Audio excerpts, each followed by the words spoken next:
Hello बच्चों, हमने पिछली कक्षा में ऊर्जा फिल्टर और संवेग फिल्टर के बारे में पढ़ा था। आज हम वेलोसिटी फिल्टर के बारे में पढ़ेंगे। वेलोसिटी फिल्टर में एक इस प्रकार का उपकरण होता है जिसमें समान वेग के जो आयन्स है वो हम क्या इसमें से प्राप्त कर सकते हैं।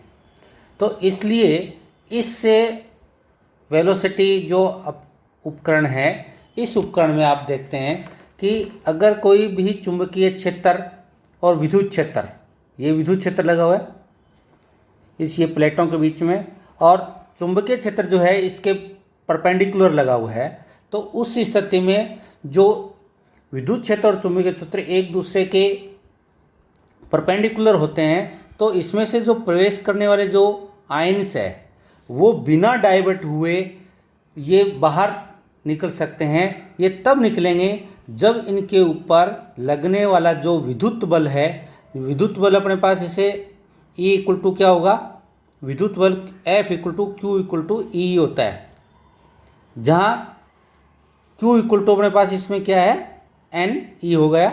तो इस प्रकार से विद्युत बल जो है वो NEE, यही विद्युत बल जो है वो किसके बराबर होना चाहिए, F इक्वल टू चुंबकीय बल। चुंबकीय बल अपने पास क्या होता है F इक्वल टू QVB, जहाँ V क्या है, वेलोसिटी है जो आयन्स की है, जो एंटर जो आयन्स करते हैं उनकी वेलोसिटी V है। तो Q इक्वल टू NE है, तो अपने पास कितना आ गया NE V और B।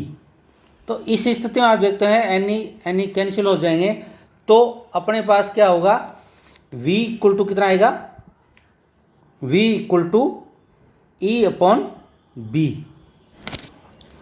इस प्रकार हम देख सकते हैं V equal to E upon B।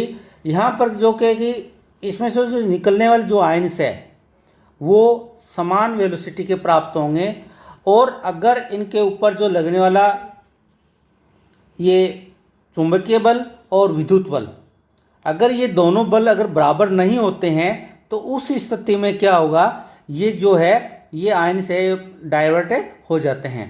तो वो इससे डाइवर्ट होंगे तो वो क्या इस एक रेखा के अनुदिश से नहीं निकल सकते। तो सेम वेलोसिटी की जो आयन्स है, जो आयन्स पुंज है, वो क्या होगा कि हमें क्या समान वेलोसिटी के प्राप्त होंगे। तो इस प्रकार से क्या है, हम जो वेलोसिटी फिल्टर है उसके द्वारा ये ज्ञात कर सकते हैं। बेन ब्रिज द्रव्यमान स्पेक्ट्रोग्राफ,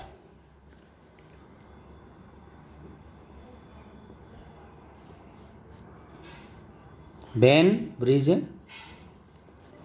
मास स्पेक्ट्रोग्राफ,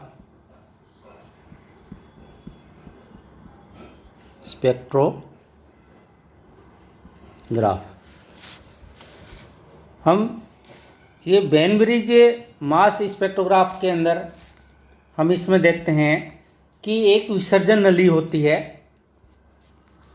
विसर्जन नली होती है जिसमें गैस भरी होती है, और जिसमें जो गैस भरी होती है जिसके आयनों का हमें क्या है द्रव्यमान ज्ञात करना है। जिस विसर्जन नली द्वारा प्राप्त आयनों जो है, प्राप्त जो आयन्स है, उनको हम के दो समांतर रेखाएं जो S1 और S2 है, S1 और S2 जो है इनमें से क्या है इनको गुजारा जाता है। तो यहाँ से गुजारने के बाद ये वेलोसिटी सिलेक्टर जो है, इस वेलोसिटी सिलेक्टर में ये प्रवेश करता है।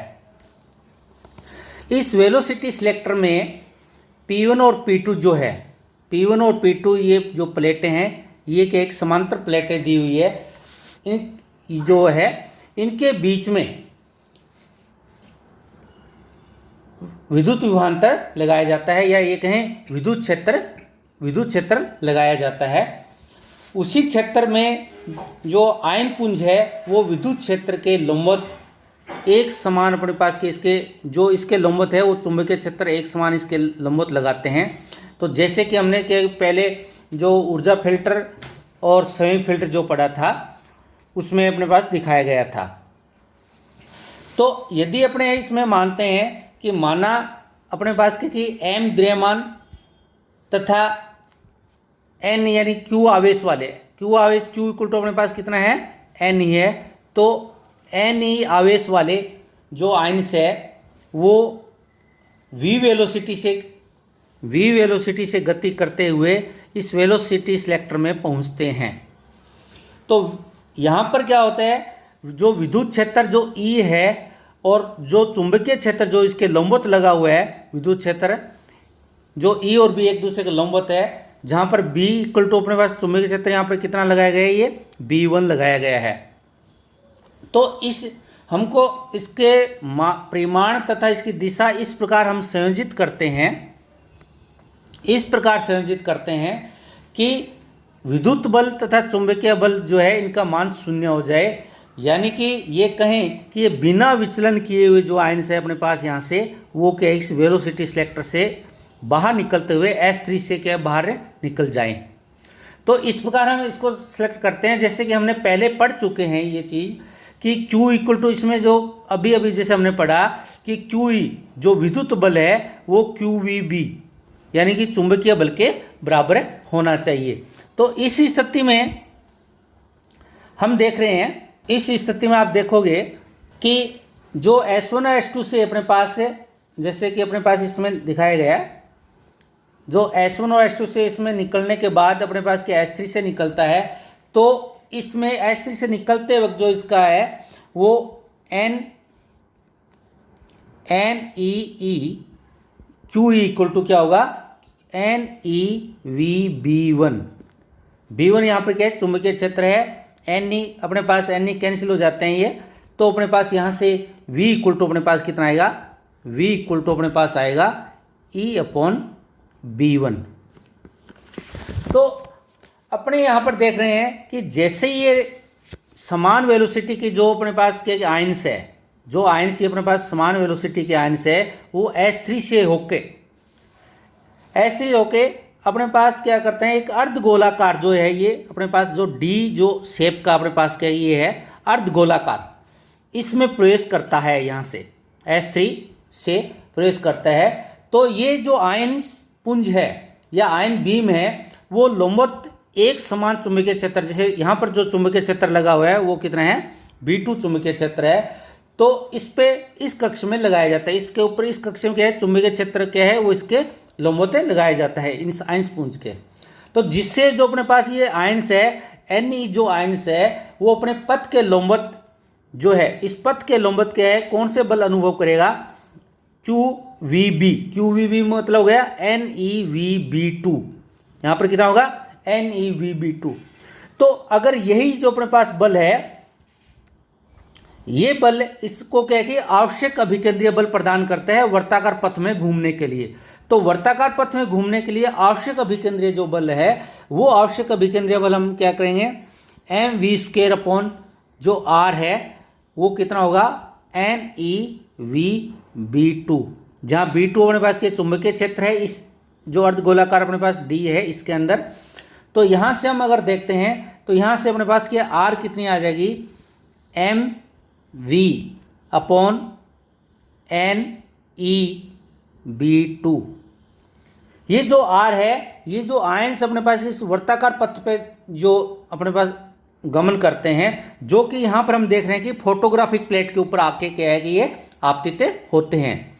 तो यहाँ पर आपतित, तो इस आपतित होने पर क्या करेंगे, ये वर्ताकार पथ पे का चयन करते हैं, जिसकी जो त्रिज्या जो है वो क्या होगी, R equal to mv upon NEB2 होगी। और यहाँ से अपने पास देख रहे हैं कि V का मान जो है अपने पास, जो ऊपर हमने जो पहले हमने V का जो मान ज्ञात किया था, V का मान अपने पास पहले कितना था, V इक्वल टू हमने जो ज्ञात किया था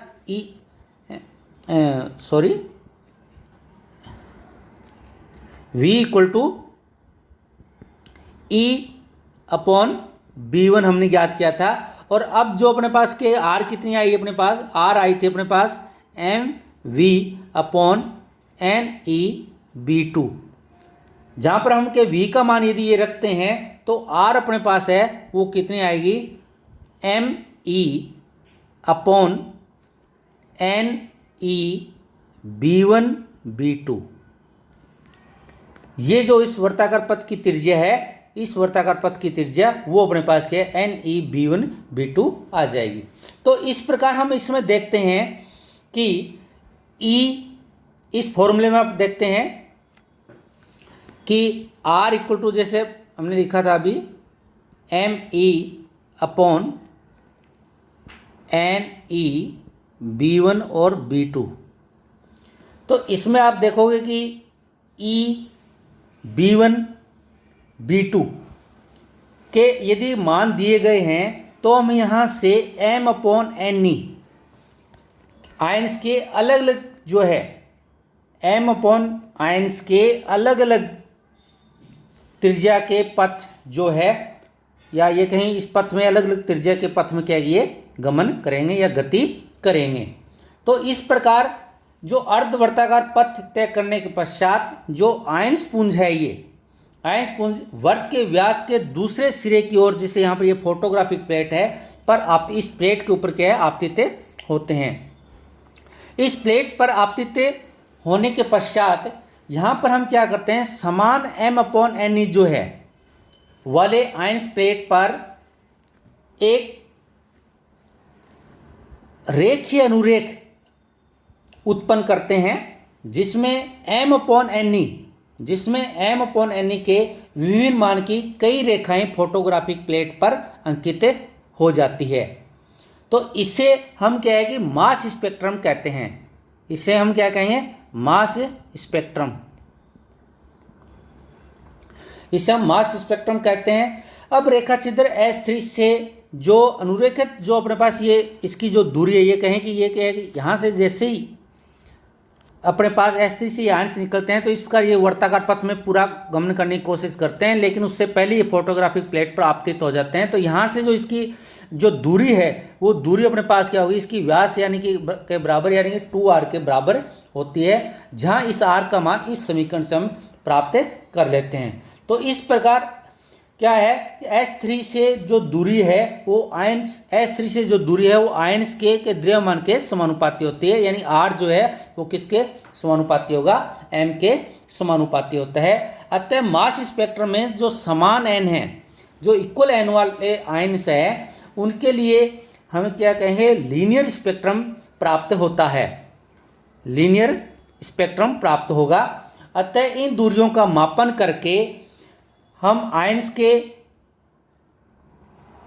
द्रव्यमानों का या समस्थानिक जो आइसोटोप्स है के द्रव्यमानों का मान ज्ञात किया जा सकता है। इस प्रकार हम क्या है कि वेन ब्रिज स्पेक्ट्रोग्राफ जो है, इसके द्वारा हम क्या है कि इसके जो द्रव्यमान ज्ञात कर सकते हैं। द्विफोक्सी द्रव्यमान spectrograph, double focusing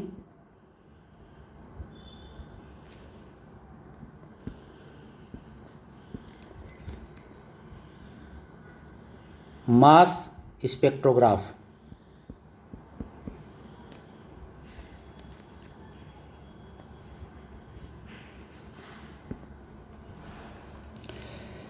double focusing मास स्पेक्ट्रोग्राफ, द्विफोक्सी द्रव्यमान स्पेक्ट्रोग्राफ एक ऐसा द्रव्यमान स्पेक्ट्रोग्राफ है ये, जिसमें आयनों के वेग तथा दिशा दोनों का फोक्सन होता है। द्विफोक्सी स्पेक्ट्रोग्राफ कहलाता है। इस द्विफोक्सी स्पेक्ट्रोग्राफ में, जैसे कि हमने पहले पढ़ा था कि ऊर्जा फिल्टर पढ़ा था, संवेग फिल्टर पढ़ा था, तो उनका हम क्या इसमें उपयोग करते हैं। इस प्रकार के स्पेक्ट्रोग्राफ में एक बेलनाकार स्थिर विद्युत ऊर्जा फिल्टर ये लिया गया है।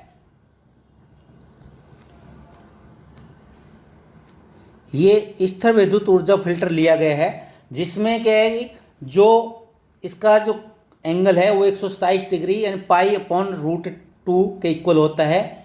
और एक इसमें चुंबकीय फिल्टर जो है, ये चुंबकीय फिल्टर जो है वो लगाया गया है, जो कि अपने पास इसमें क्या है 60 डिग्री के कोण पर, इसका जो कोण है वो 60 डिग्री कोण होता है। तो इस प्रकार 127 डिग्री वाले बेलनाकार स्थिर विद्युत ऊर्जा फिल्टर है का उपयोग करने के पश्चात हम वेलोसिटी डिस्पर्जन जो है चुंबकीय संवेग फिल्टर द्वारा निरस्त हो जाता है, और एक उच्च कोटि का दिशा फोक्सन हमें प्राप्त होता है। जैसे कि अब इस डायग्राम के अंदर अगर हम देखते हैं तो इसके अंदर अपने पास 3 खंड अपने पास माने गए हैं। एक नंबर एक क्या है, इसमें आयन स्रोत है। दूसरा जो है ये यहाँ पर अपने पास के ये ऊर्जा फिल्टर है। तीसरा अपने जो है वो क्या है, ये अपने पास है, तीसरा जो अपने पास है ये संवेग फिल्टर है। ये इन तीनों ही चीज़ों के बारे में हमने पहले पढ़ चुके हैं। सबसे पहले यदि हम देखते हैं कि आयन स्रोत, यह एक विशेष प्रकार की विसर्जन नली होती है। ये जो है एक विशेष प्रकार की विसर्जन नली होती है जिसमें अल्प दाब पर यानी कम दाब के ऊपर गैस भरी होती है। कम दाब के ऊपर गैस भरी होती है जिससे गैस के हमें धन आयन प्राप्त किए जाते हैं। इसमें कैथोड एक रेखा छिद्र S1, ये यहाँ पर S1 है, ये S1 के रूप में होता है तथा कैथोड और एनोड के बीच में, कैथोड और एनोड अपने इनके बीच में एक उच्च विभव यानी 20,000 वोल्ट लगाया जाता है तथा कैथोड को यहाँ ग्राउंड किया जाता है। कैथोड को हम क्या कर देते हैं, ग्राउंड कर देते हैं।